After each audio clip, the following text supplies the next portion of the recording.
Hey everyone, my name is Wedge and we're back with another tournament review. Today we'll be looking at the top 8 from GP London. Already we've got a very different top 8 from what we saw at the Pro Tour, but not everything has changed. For one, the word of the day is still hangarback. The difference is this time around it's Abzan hangarback that all the fuss is about. Let's take a closer look.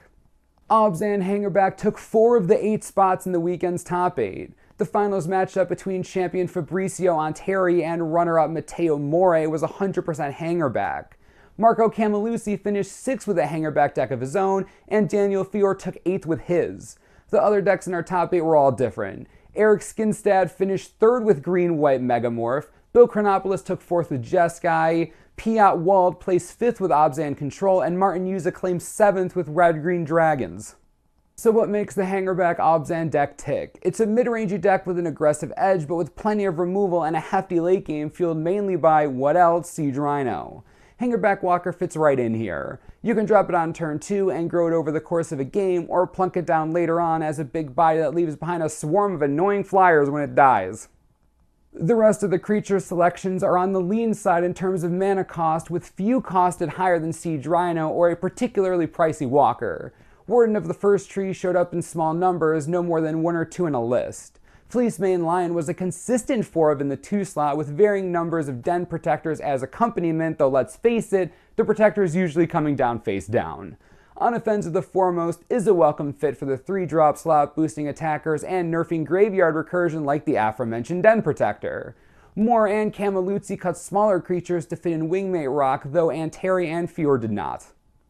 The Planeswalker selection is different from the norm for Abzan, by which I mean that Elspeth is nowhere to be seen. Instead, we have some more aggressive selections. Sorin Solemn Visitor and occasionally a Johnny Mentor of Heroes, each capable of going wide to power up multiple creatures. The spells all provide removal options: Dromoka's Command, Ultimate Price, Abzan Charm, and Hero's Downfall. Now, we saw Abzan Megamorph at the Pro Tour, but the green-white Megamorph list that Eric Skinstad ran was quite a bit more aggressive than that. Beyond the rather predictable duo of Deathmiss Raptor and Den Protector, Skinstad also ran a pair of Hidden Dragon Slayer with the deck's marquee mechanic. The Dragon Slayer provides an entirely reasonable answer to the seemingly omnipresent Siege Rhino, among other dangerous fatties currently in Standard. Let's rewind a bit to cover the rest of the creatures. The curve starts with Elvish Mystic and features beaters like Fleecemane Lion and Boon Satyr, as well as additional land smoothing with Nissa and Corsair Crewfix. Almost needless to say, Hangarback Walker puts in an appearance as well. The few spells in the deck, Dromoka's Command and Valorous Stance, are versatile and give the deck some removal among other options. The Planeswalkers, Elspeth, and a Johnny Mentor of Heroes help the deck into the late game if it comes to that. Bill Chronopoulos' Jeskai deck reads almost like the Jeskai decks that were popular back when Khans of Tarkir first released, though with some updates from newer sets. The deck is very much a mid-range list, split about evenly between creatures and spells, though it should be noted that one of those creatures is Jace.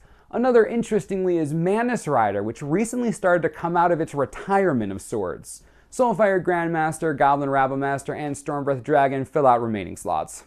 The spells are mostly burn spells. Wild Slash, Lightning Strike, Roast, and Stoke the Flames all put in an appearance. The rest are versatile utility spells like Ojutai's Command, Jeskai Charm, and Valorous Stance, alongside a pair of Dig Through Time to dig out those answers in the late game. In particular, the number of burn spells plays nice with the Soulfire Grandmasters to give the deck the life gain to stabilize against fast decks like Mono Red and Megamorph. Next up is the Abzan Control deck piloted by Piat Wald. There's not a lot new going on here, to be honest. Den Protector, Corsair, Nissa, Siege Rhino, Elspeth, you know the drill. There are 2 pretty big new cards in the main deck here though, both singletons. Dragonlord Dromoka joins the creature package for added life gain and some removal protection. And Ugin the Spirit Dragon planeswalks in alongside Elspeth to provide an extra win condition, as well as a sweeper against decks with cheaper creatures.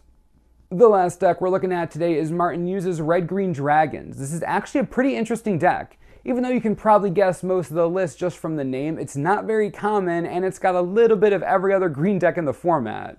You start with some aggressive ramp in the form of Mystics in both Elvish and Rattleclaw varieties. Deathmiss Raptor and Goblin Rabblemaster apply early pressure, and Den Protector, as usual, gives you that late game graveyard recovery.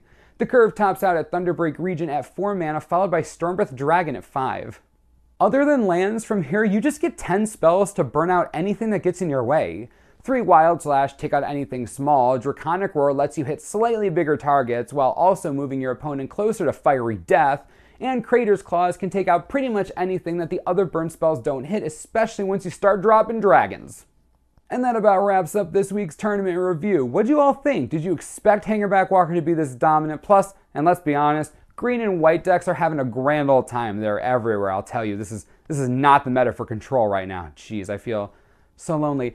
Anywho, let me know how you feel about Standard in the comments. As always, subscribe for the latest and most reliable Magic the Gathering information you could ever need. This is the Manosaurus. I'm Wedge. Thanks for watching. We'll see you next time.